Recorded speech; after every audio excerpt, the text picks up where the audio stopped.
Rais wa Zanzibar na mwenyekiti wa Baraza la Mapinduzi Dr. Hussein Ali Mwinyi amesema serikali imejikita kuleta mabadiliko katika sekta ya elimu kwa upande wa msingi na sekondari. Ametoa tamko hilo baada ya kuzindua skuli ya Mwera, Kidichi na Chumbuni katika mkoa wa Kusini Unguja. Dr. Mwinyi amesema amewekea vifaa vya kisasa, maabara na kuwapa kipaumbele walimu katika maslahi yao. Pia amesema mkoa wa Kusini umekuwa chini kwa matokeo, lakini kwa maboresho haya yatasaidia kuinua ufaulu kwa wanafunzi hao. Kwanza kabisa napenda nichukue fursa hii kumshukuru Mwenyezi Mungu mwingi wa rehema kwa kutujalia uhai na afya njema na kutuwezesha kukutana leo katika shughuli yetu hii ya ufunguzi rasmi wa skuli tatu: skuli ya Chumbuni, skuli ya Kidichi na skuli ya hapa Mwera. Na leo mimi nimefarijika sana nilipoingia katika hizi skuli, nikakuta vijana wale wakawa wananipa maelezo. Vijana sasa hivi wa skuli ya msingi wana uelewa mkubwa wa zile experiment zinazofanyika katika maabara za sayansi. Wana uelewa mkubwa, manake wakikueleza unafurahi kuwasikiliza. Lakini vijana wetu, zamani tulikuwa tuna vijana ambao wana kremu tu mambo. Leo ukimsikiliza mtoto wa skuli ya msingi na sekondari, unawaona wanavyojiamini, wana confidence, wanakueleza mambo yanakuingia. Lakini kubwa zaidi ambalo leo nimelishuhudia ni vijana wadogo hawa wanavyozungumza lugha ya Kiingereza. Si Kiingereza cha Kiswahili, Kiingereza cha Uingereza. Nadhani na huu utaratibu wa kuwa na kompyuta umetusaidia sana. Maana kompyuta zile wanajifunza mengi mule, ikiwemo lugha.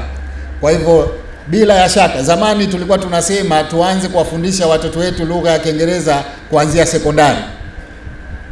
Tulichelewa. Kwa hiyo tukaona kuna umuhimu wa kujikita katika kuboresha miundombinu, na ndio hii tunaiona. Skuli za ghorofa ambazo zina madarasa ya kutosha, watoto watasoma si zaidi ya 45, lakini ndani yake kuna vifaa vya kisasa. Kwa hiyo miundombinu ilikuwa ni changamoto kubwa sana, na kama mlivyomsikia waziri wa elimu, tumeanza na maghorofa haya na mengine 28 yanakuja na sio mwisho, tutaendelea. Naye waziri wa elimu na mafunzo ya amali Zanzibar, Mheshimiwa Leila Mohamed Musa, amesema hayo ni mageuzi ya kielimu kwa kuweka mtaala ambayo unawezesha wanafunzi kukua kielimu na kuongezeka ufaulu visiwani Zanzibar. Kwenye miradi hii ambayo tunaizindua maeneo yote Unguja na Pemba, ni katika nia serikali yako ya kufanya mageuzi makubwa ya elimu. Na nataka nikuthibitishie kwa vile tayari serikali zote mbili zimesharidhia mageuzi ya kimtaala.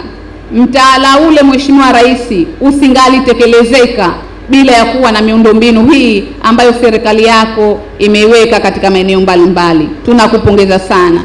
Mtaala ambao tunaita ni competence based, ambao umeweka kipaumbele katika elimu ya ujuzi, inahitaji maeneo rafiki kwa ajili ya mwanafunzi kujifunza na kwa ajili ya walimu kuwafundisha wanafunzi. Haya mheshimiwa umeyaweka na unaendelea kuyaweka.